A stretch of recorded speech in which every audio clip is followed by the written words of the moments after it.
मुल्क भर में आटे और गंदम का बहरान बरकरार है। कीमतें नीचे ना आ सकी। कराची में चक्की का आटा 125 रुपए किलो तक फरोख्त हो रहा है। पंजाब में 15 किलो आटे के थैले की कीमत 250 रुपए इजाफे के बाद 1550 रुपए हो गई। खैबर पख्तूनख्वा में 20 किलो आटे का थैला 50 रुपए महंगा होने के बाद 2100 रुपए का बिक रहा है। कोयटा में 20 किलो आटे के थैले की कीमत 2500 रुपए है। आवाम के लिए 2 वक्त की रोटी का हुसूल मुश्किल हो गया। मिल गई तो रोजी, ना मिली तो रोजा। मुल्क में गंदम और आटे का बहरान बरकरार। कीमतें आसमान पर जा पहुंची। गरीब आवाम में गंदम और आटा खरीदने की इस्तेताद भी ना रही। घर के लिए आटे का थैला खरीदने वालों की इस्तेताद भी जवाब दे चुकी। लोग अब थैले के बजाय आटा किलो के हिसाब से खरीदने पर मजबूर हो गए।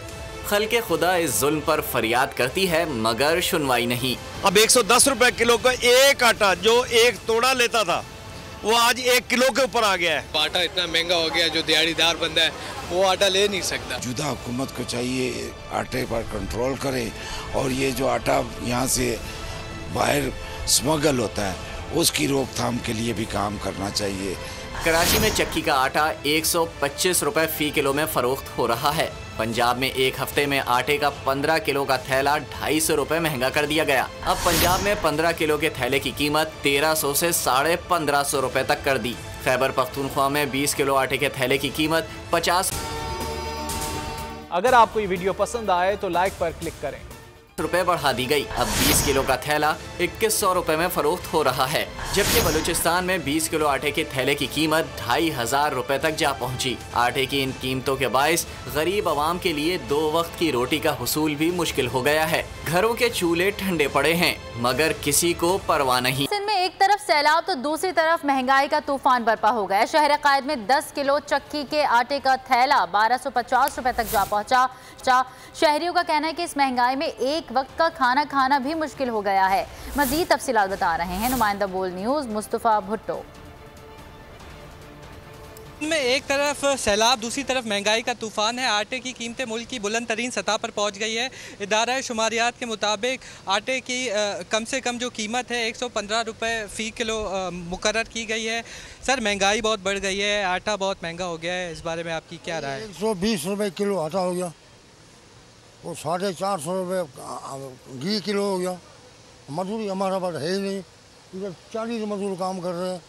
आज 3 दिन हो गया हमारे वो ऐसे भेड़ होकर बैठे हैं। छोटे छोटे बच्चे, 20,000 में घर का किराया हम कहाँ से पूरी करेगा? गवर्नमेंट हमारे पूछने नहीं आ रही है। सिंध वाले लोग हैं हम सिंध से डूब गए यहाँ हैं। सिंध में हमारे मकान गिर गए, एक मकान नहीं है। हमारे छोटे छोटे बच्चे हम कहाँ ले जाएँ? नहीं, कोई बीमारी हमारे पास गाँव में नहीं आ रहा है, नहीं कोई हम पूछने यहाँ है। आप लोगों को मेहरबानी शुक्र अदा करता हूँ, आप लोगों को आए हो आज हमारे से बातचीत कर रहे हो। जी, आपने सुना जो शहरी थे वो सख्त नाला दिखाई देते हैं। वो कहते हैं कि हमारी जो आमदन है उससे अब घर का खर्चा पूरा करना बहुत ही मुश्किल हो गया है। ना ही कोई इंतज़ामिया, ना ही कोई वजीर और ना ही कोई। कराची से मुस्तफा भुट्टो हमें आगाह कर रहे थे, आपका बहुत शुक्रिया। रुक कर लेते हैं पेशावर को, जहां पे होशुबा महंगाई ने आवाम की कमर तोड़ दी। आटे की कीमतों में मुसलसल इजाफे के बाद शहरियों ने चक्कियों का रुख कर दिया है। कहते हैं कि चक्की में अपनी गंदम से तैयार आटा सस्ता और मयारी होता है। मार्केट का आटा खरीदने की सकत नहीं रही। मजीद तफसीलात जानते हैं पेशावर से बोल न्यूज़ के नुमाइंदे नवाब शेर से। जी बिल्कुल, पेशावर में आटे की कीमतों में इजाफे के बायस शहरियों ने जो है वो चक्कियों का रुख कर दिया है और अपनी गंदम जो है वो चक्कियों में पिसवा रहे हैं। मैं इस वक्त चक्की में मौजूद हूँ और मेरे साथ कुछ शहरी भी मौजूद है, उनसे बात करते हैं। जी, आप चक्की आई हुए हैं, क्या कहेंगे? आटे की कीमतों में भी इजाफा हो रहा है, तो क्या यहाँ पर सस्ता होता है? नहीं, बाज़ार में तो आटे की तो बात ही नहीं करे। इतना बेकार लो क्वालिटी का आटा आता है, वो भी इतना महंगा कि मैं तो कहता हूँ कि वो आटा तो ख़रीदना ही नहीं चाहिए। क्योंकि जब घर लेके जाओ, बच्चे खाते हैं, पेट में दर्द, हमारे पेट में दर्द होता है तो बच्चों के तो होता है। इसलिए हम जाके अपना गंदम लेके आते हैं, साफ़ सुथरा करके लेके आते हैं, यहीं पे फिर चक्की में पिसवाते हैं। तो यही वजह है कि बहुत सारे शहरियों ने जो है वो इस वक्त चक्कियों का रुख किया हुआ है और अपनी गंदम से जो है वो। बहुत शुक्रिया नवाब शेर आपका।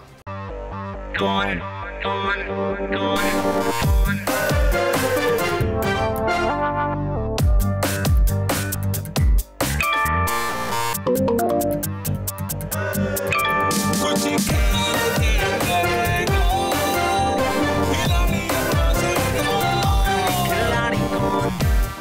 सबको सब कुछ चाहिए, फेम और पैसे। लेकिन ये सब होगा कैसे? Let's find out. आखिरी खिलाड़ी कौन? आखिरी खिलाड़ी कौन? सबसे ज्यादा व्यूज, सबसे ज्यादा रील्स और सबसे ज्यादा रेटिंग के साथ बोल्ड अब भी नंबर 1 पोजीशन पर बरकरार।